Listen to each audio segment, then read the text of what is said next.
देखिए, चुनावी तारीखों का ऐलान होते ही पश्चिम बंगाल में बीजेपी और तृणमूल कांग्रेस के बीच अब पोस्टर वॉर शुरू हो गई है। दोनों पार्टियों ने पोस्टर और नारों के जरिए नया कैंपेन शुरू किया है और बीजेपी ने अपनी महिला नेताओं के जरिए कहा है कि बंगाल को अपनी बेटियां चाहिए, ना कि बुआ।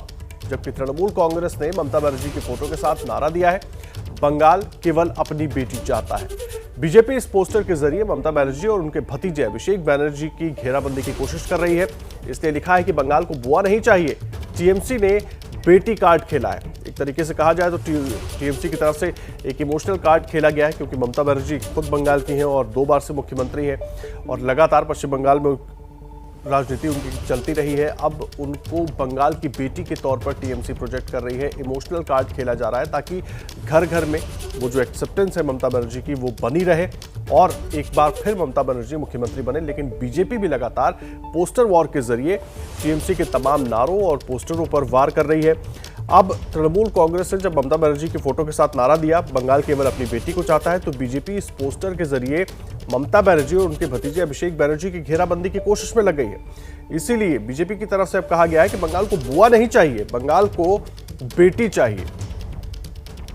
आपको बता दें, इसके पहले भी जब टीएमसी की तरफ से स्लोगन जारी किया गया था, उसके बाद बीजेपी की तरफ से बाकायदा एक गाना जारी किया गया था जिसमें पीशी गो के नाम से वो गाना था, मतलब वो अब तुम जाओ के नाम से वो गाना था। और उसके बाद अब एक नया कार्ड टीएमसी की तरफ से खेला गया। ममता बनर्जी को बंगाल की बेटी बताया गया और कहा गया कि बंगाल अपनी बेटी को चाहता है, बंगाल चाहता है कि उसकी बेटी ही मुख्यमंत्री बने। लेकिन अब बीजेपी ने इस पोस्टर पर एक नया वार किया है, ये कहते हुए कि बंगाल को बुआ नहीं चाहिए, बेटी चाहिए। और देखिए, बंगाल की लड़ाई लगातार दिलचस्प होती जा रही है। पहले तो बड़े बड़े नेताओं का लगातार बंगाल पहुंचना और एक दूसरे से पर आरोप प्रत्यारोप का दौर चल रहा था और अब एक पोस्टर वॉर दिखाई दे रहा है। कुंतल चक्रवर्ती हमारे साथ जुड़ गए, मेरे सहयोगी, उनका रुख कर लेते हैं और मनोज्ञा लोहेवाल भी हमारे साथ मौजूद है। कुंतल, टीएमसी की तरफ से अब ये पोस्टर जारी करके कहा गया है कि बंगाल अपनी बेटी को चाहता है। क्या कुछ कहने की कोशिश हो रही है? ये इमोशनल कोशेंट, इमोशनल कार्ड भी खेलने की कोशिश हो रही है ताकि चुनाव में लोग ज्यादा से ज्यादा जुड़े रहे टीएमसी के साथ। जी बिल्कुल, प्रशांत किशोर ने लिखा है कि one of the key battles for democracy in India will be fought in West Bengal and the people of Bengal are ready with their message and determined to show the right card. और उन्होंने बाद में ये भी लिखा है कि बंगाल अपनी बेटी को ही चाहती है। और लास्ट में प्रशांत किशोर जोड़ते हैं, on the 2 May hold me on my last tweet. और मतलब पिछले बार की तरह वो कॉन्फिडेंट दिख रहे हैं। पिछले बार उन्होंने कहा था ट्वीट में कि डबल डिजिट क्रॉस नहीं कर पाएगी बीजेपी, यानी कि 99 से आगे नहीं बढ़ पाएगी बीजेपी, ये कहना था प्रशांत किशोर का। आखिरी बार उन्होंने जब इसके बारे में ट्वीट किया था और उनका कहना था कि अगर बीजेपी 100 का आंकड़ा पार कर पाएगी तो वो स्पेस को ही, ट्विटर के स्पेस को ही छोड़ देंगे। और ये भी माना जा रहा था कि वो क्या कहना चाहते हैं आखिर, कि उन्होंने खुलासा नहीं किया कि ट्विटर स्पेस को छोड़ देंगे या फिर वो जो काम फिलहाल चुनाव सलाहकार का करते हैं वही काम छोड़ देंगे। लेकिन उन्होंने बाद में बताया कि मैं ट्विटर के स्पेस के बारे में कहा था। लेकिन मतलब बीजेपी भी जहां कॉन्फिडेंस दिखा रही है, टीएमसी भी कॉन्फिडेंस दिखा रही है। दोनों ही पार्टी ये कह रही है कि 200 से ज़्यादा आंकड़ा वो यहाँ क्रॉस करेगी इस बार बंगाल विधानसभा चुनाव में। आप रहे कुंतल हमारे साथ, मनोज्ञा लोहेवाल भी हमारे सहयोगी जुड़ी हुई है। मनोज्ञा, बड़ा सवाल ये है कि अभी तक तो हम आरोप प्रत्यारोप देख रहे थे, जब बड़े नेता वहां पहुंच रहे थे, टीएमसी काउंटर कर रही थी, लेकिन अब एक पोस्टर वॉर दिखाई दे रहा है। बड़ा दिलचस्प होता नजर आ रहा है मुकाबला। लेकिन सवाल ये है कि क्या अब ये चुनाव बेटी और बुआ की लड़ाई के नाम पर होगा?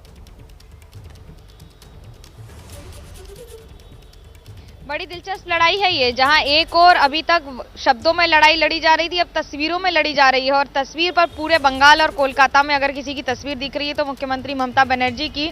बांग्ला निजेर मेके चाय, बंगाल अपनी बेटी को ही चाहता है। तो वहीं पलटवार में बीजेपी ने भी पोस्टर वॉर जारी कर दिया है 9 महिलाओं की तस्वीरों के साथ, जिसमें भारती घोष हैं, अग्निमित्रा पॉल है, लॉकेट चैटर्जी हैं, देवश्री चौधरी हैं और उनके साथ रूपा गांगुली। और ये सारे चेहरे जो अभी तक पार्टी में रहे हैं, काम कर रहे हैं, लगातार सांसद पद तक पहुंच गए हैं। लेकिन इन सब के बीच में ये भी सवाल उठ गया है कि क्या बंगाल किसे चाहता है। दोनों पार्टियां ये कह रही हैं कि हम 200 से ज्यादा सीट जीतेंगे और बंगाल में सीट ही 294 हैं। अगर दोनों 200 से ज्यादा जीतेंगी तो कौन कहाँ रहेगा। जनता अगर तय कर चुकी है, जो कि पीके कह रहे हैं बार बार, कॉन्फिडेंस उनका लगातार बढ़ता चला जा रहा है, ये कहकर कि वो जानते हैं कि जनता किसके साथ खड़ी है, मुख्यमंत्री ममता बनर्जी के साथ। वहीं दूसरी ओर बीजेपी का पलटवार लगातार जारी है। दरअसल पिछले साल दिसंबर के महीने में बीरभूम की रैली के बाद गृह मंत्री अमित शाह ने कह दिया था सवाल जवाब में, प्रेस कॉन्फ्रेंस में, कि जो भी होगा व्यक्ति मुख्यमंत्री बंगाल का भूमिपुत्र होगा। भूमिपुत्र का जवाब ठीक 2 महीने बाद 19 दिसंबर का जवाब 19 फरवरी को आया मुख्यमंत्री ममता बनर्जी की तरफ से, बांग्ला नीजेर में के चाय। अब आप ये समझ लीजिए कि भुआ भतीजावाद के आरोप प्रत्यारोप के दौर में अब दोबारा जो गतिविधियां शुरू हुई हैं वो पोस्टर वॉर की हैं, वो तस्वीरों की हैं, वो ऐसी शब्दावली की हैं जो लगातार इस्तेमाल भी हो रही हैं और उसका अर्थ का अनर्थ भी हो रहा है। ठीक है रिया मनोगिया, मुझे एक बात और समझाइए, ये बंगाल अपनी बेटी को चाहता है, इसके जवाब में बीजेपी की तरफ से एक पोस्टर जारी किया गया, 9 अलग अलग नेता महिला नेत्रियों के उसमें तस्वीर है। सवाल ये है कि जो इमोशनल कार्ड खेलने की कोशिश ममता बनर्जी की टीएमसी की तरफ से हो रही, क्या बीजेपी ये पोस्टर जारी करके उसकी काट निकाल पाएगी, आपको लग रहा है? बहुत मुश्किल होगा। देखिए, बंगाल में मुख्यमंत्री ममता बनर्जी देश के लिए हैं, लेकिन बंगाल की जनता के लिए वो दीदी हैं। अगर आज मैं हूं या बाकी सारे लोग हैं या जितने भी लोग हैं जो उन्हें इतने वर्षों से जानते हैं, वो दीदी कहकर कहेंगे। उनके लिए वो मुख्यमंत्री से पहले दीदी हैं और मुख्यमंत्री के बाद भी दीदी ही हैं। और ऐसे में दीदी बनाम दादा की इस लड़ाई में बाहरी बहिरागतों और इन सारी शब्दावली का इस्तेमाल ही इसलिए किया जा रहा है, ये सोचते हुए कि ये आपके साथ अंदर इमोशंस में जुड़ जाता है। जो भावुकता है और भावनाओं के साथ जुड़ने की तैयारी की जा रही है वो अद्भुत है, क्योंकि चुनाव बंगाल में भले ही मारपीट से जीते जाते हों, लेकिन भावनाओं का सबसे बड़ा इस बार इम्पैक्ट होगा, असर होगा। पहली बात तो ये कि जो सेंट्रल फोर्सेस की, पैरामिलिट्री फोर्सेस का जो डिप्लॉयमेंट हो रहा है, जो रूट मार्च शुरू हो गया है जगह जगह पर, वो अपने आप में बता रहा है कि इस बार रूट मार्च के जरिए डर निकालने की कोशिश की जा रही है। एक ऐसा भय जो मारपीट का होता है, खासतौर से रूरल बंगाल में, और अब उससे तो कोलकाता और शहरी इलाका भी अछूता नहीं रहा है। बमबाजी कह लीजिए, आप मारपीट कह लीजिए, लेकिन भावनाओं के साथ इस बार राजनीति एक अद्भुत दौर से गुजर रही है। अपराह मनोगिया हमारे साथ कुंतल चक्रवर्ती भी लगातार मौजूद है। कुंतल, बड़ा सवाल ये है कि 10 साल से तो टीएमसी की सरकार है पश्चिम बंगाल में, ऐसे में अब जब ममता बनर्जी को वहां पर खुलकर अपनी उपलब्धियां गिनानी चाहिए थी, उपलब्धियों के नाम पर चुनाव में जाना चाहिए था, वहां ये इमोशनल कार्ड चलने की मजबूरी क्यों हो रही है ममता बनर्जी के सामने? क्यों बार बार बताना पड़ रहा है कि बंगाल अपनी बेटी को ही चाहता है और मैं बंगाल की बेटी हूं?